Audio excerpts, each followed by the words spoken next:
கேட்காமே கொடுக்கக்கூடிய நட்சத்திரம். அப்படி நம்மளுடைய நாடுகள் எத்தனையோ நாடுகள் இருக்கு. ஆனால் நம்ம நாட்டுக்கு மட்டும்தான் இந்திய திருநாளே பாரத நாடே. இந்த நாட்டுக்கு அமெரிக்கா தான், அமெரிக்கா அவ்வளவுதான், ஜப்பான், ஆஸ்திரேலியா, ரஷ்யா, இப்படி பாத்தீங்கன்னா நாடுகள் வர இலங்கை. ஆனா நமக்கு மட்டும்தான் இந்திய திருநாடு பாரத நாடு என்று பெயர்.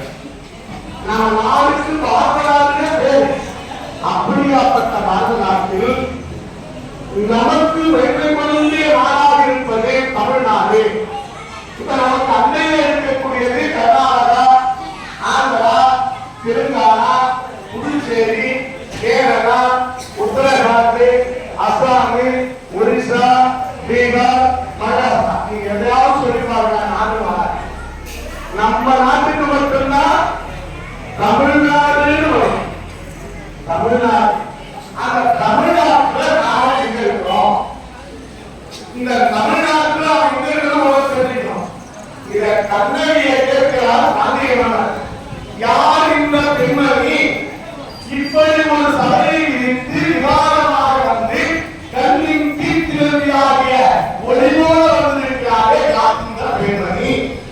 யார் இந்த என்று கேட்கிற பொழுது அந்த பெண்ணானவர் சொன்னார், நான் நீதி வழங்கிய தேசத்திலிருந்து இந்த நாட்டிற்கு நான் வந்திருக்கிறேன். என்னுடைய நாடு நீதி தருவாக இருக்கக்கூடிய நாடு என்னுடைய நாடு. அப்படின்னா என்ன அர்த்தம்? தாராபசு கந்தை ஒரு தேர்தலை கொண்டு விடுகிறான். கொண்டு விட்ட காரணத்தால் அந்த கண்ணுக்கு பதிலாக மீண்டும் தன் குழந்தையே படைத்து அந்த தேர்தலுக்கு இயக்கினானே மனுநீதி சோழன். அதனால் நான் சோழ நாட்டில் இருந்து வந்திருக்கிறேன் என்று கண்ணகி சொல்கிறார். கண்ணகி இருக்கக்கூடிய நாடு சோழ நாடு. ஆனால் சோழன் சென்ற இடம் அங்கே பாண்டிய நாடு. இதற்கு என்ன காரணம்? அவன் அங்கிருந்து மாதிரியை பார்த்து வந்த காரணத்தால் பாண்டிய நாட்டுக்கு வந்து விடுகிறான். வந்தவுடனே அவன் கள்ளன் என்று தெரிந்து பாண்டியன் அவனை கொண்டு விடுகிறான். கொள்வதற்கு என்ன காரணம்? பாண்டியன் சொல்ல கொண்டு அவன் கோவலனை கொண்டு வாருங்கள் என்று சொன்னான். சொல்லு வீட்டுல கூட எப்படி பெண்கள் ஆண்கள் கையாளணுங்கிறதுக்கு இந்த ஒரு வரிதான். கொண்டு வாருங்கள். கோவலனை என்ன சொன்னாரு? கோவலனை பாண்டிய மன்னன் இங்கே அந்த இடத்தில் இருந்து இங்க கொண்டு வாருங்கள் என்று சொன்னான். ஆனா இங்க போன சிப்பாய்கள் என்ன பண்ணிட்டாங்க? மன்னன் கொன்று விட்டு வர சொன்னார்கள் என்று கொண்டு விட்டார். கொண்டு வர சொன்னதுக்கும் கொன்றதுக்கும் வித்தியாசம். உடனே கண்ணகி போகிறார். ஒரு ரூபாயாயிருக்கு கல்லு, மண்ணு, சிமெண்ட், உழைப்பு, இந்த கோபுர கலசம் வரையும் கடைக்கால் வரையும் நீங்க செய்தீங்கல்ல, அந்த புண்ணியம் மட்டும்தான் உங்கள்கிட்ட இருக்கா. காடு, வீடு, பணம், சொத்து, சொகம் எதுவும் நம்மளுக்கு இல்லை. எதுவும் நம்மளா கிடையாது. அதுக்கு பேர் இல்ல. அண்ணே உட்கார, நீங்க குழந்தைங்க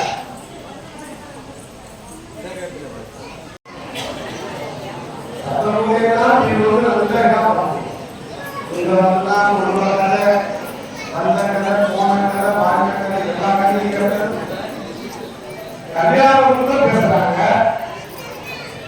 அப்புறம் காங்கிரஸ் பேசுறாங்க, அப்புறம் மஞ்சள் நீராட்டுக்காக பேசுறாங்க, அப்புறம் வளகாப்பு பேசுறாங்க, குழந்தை பொருளுக்கு பேசுறாங்க, இறந்தவங்களுக்கு பேசுறாங்க. ஆனா ஏதாவது பேசுறதுனா ஒரு நன்மையாக கிடையாது.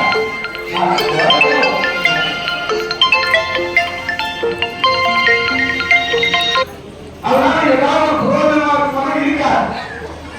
இந்த புரோஜனம் என்பது ஒரு வார்த்தை இருக்கு, ஒரு கேள்விக்குறியாக வைத்தாங்க. நம்ம உடம்புல கேள்விக்குறி ஒரு இடத்துல இருக்குது. என்ன இடம் சொல்லுங்க? நம்ம அவன் உடம்புல இறைவன் ஒரு கேள்வி புரிய வச்சு அனுப்பிடுறார். எந்த இடம் தெரியுமா? எந்த இடம்? சொல்லுங்க. சாமி கடை போட்டுட்டே இருப்பான். எங்களோட இல்ல, உங்களுடைய கணக்கெல்லாம் போட்டுட்டே இருப்பாங்க. அந்த கணக்கு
ஐயா என்ன எப்படி இருக்குன்னு கேட்குறாரு.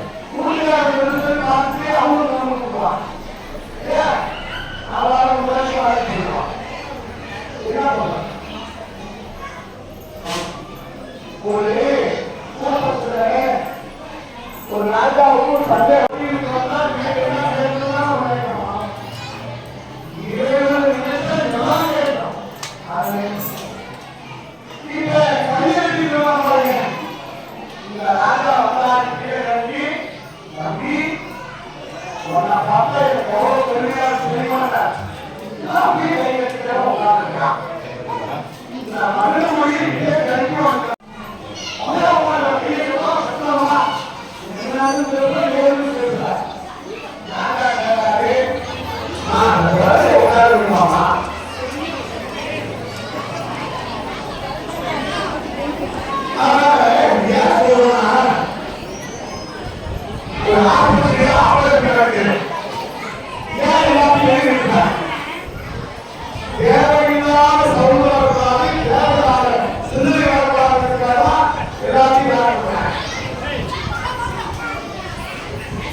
நாட்டை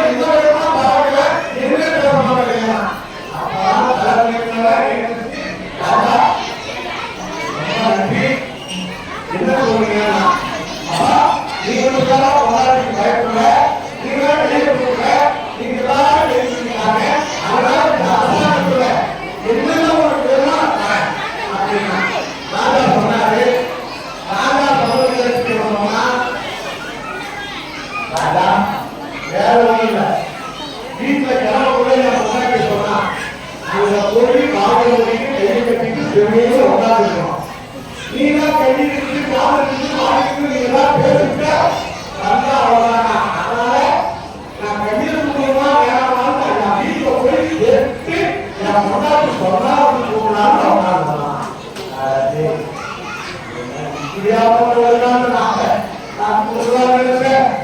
அப்படின்னு அவங்க நினைத்தார். இந்த உலகத்துல எதுக்காக வாழணும், எதை பொறுத்து வாழணும் அப்படின்னா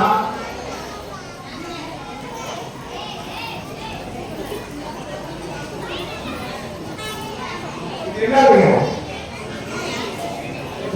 இது என்ன? நான் உங்களுடைய அன்புக்காக சொல்றோம். சாப்பாடு மணி என்னை வாழ வைத்து அனுமதி வைத்திருக்கிறார்கள். அது இறைவனுடைய நல்லதான் என்று நான் சொல்ல வேண்டும். இந்த மருத்துவத்தை எல்லாம் உங்களுக்கு நான் நினைவில் சொல்வேன். இதெல்லாம் உங்களுக்கு ஒரு பெரிய ரகசியம். கோவிலுக்கு வருவது எதற்காக, பள்ளிக்கூடம் போவது எதற்காக, தலைக்காசு போவது எதற்காக,